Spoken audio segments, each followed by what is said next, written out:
আমাদের সমাজে এমন কিছু মানুষ আছে, মানুষরূপী অদ্ভুত কিছু প্রাণী আছে যাদেরকে আপনি চাইলেও সন্তুষ্ট করতে পারবেন না। ওই যে কথা আছে না, কলিজা কেটে খাওয়াই দিলাম তারপরও বললো লবণ কম হয়েছে, এরকম একটা কথা আর কি। আমরা কিছু মানুষের জন্য নিজের লাইফটা পর্যন্ত উৎসর্গ করতে বসে থাকি, কিন্তু দিন শেষে তারা সেই ইয়েটা ভুলে যায়।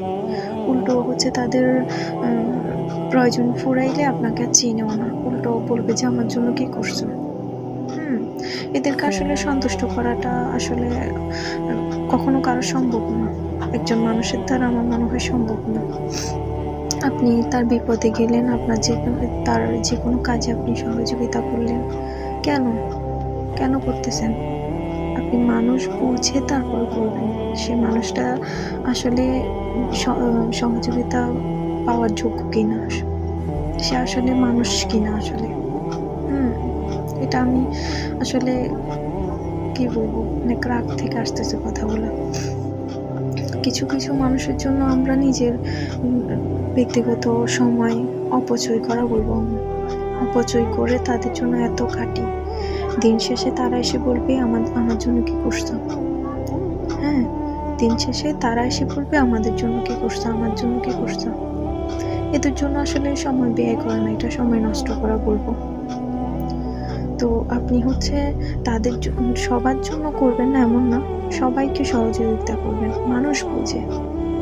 আপনি জীবনে এমন কিছু মানুষ খুঁজে নেবেন যারা আপনার বিপদে আপনার পাশে এসে দাঁড়াবে, তাদের জন্য প্রাণ উজাড় করে আপনি সহযোগিতা করবেন, তাদের পাশে থাকবেন।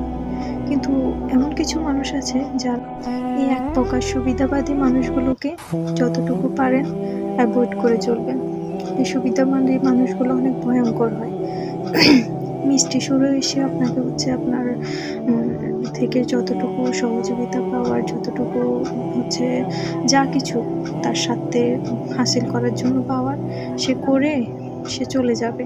পরে আপনি বিপদে পড়লে আপনার দিকে ফিরে তাকাবে না। এমন মানুষগুলো থেকে 100 হাত পারলে 200 হাত দূরে থাকুন। এসব মানুষগুলো বড় ভয়ঙ্কর। আপনি তাদের জন্য কিছু করুন, যারা আপনার বিপদে পাশে এসে দাঁড়াবে, আপনার সবসময় পাশে এসে দাঁড়াবে। তাদের জন্য করুন, সহযোগিতা করুন। শুধু অপ্রয়োজনীয় মানুষের পেছনে সময় নষ্ট করার কোনো প্রয়োজন হয় না।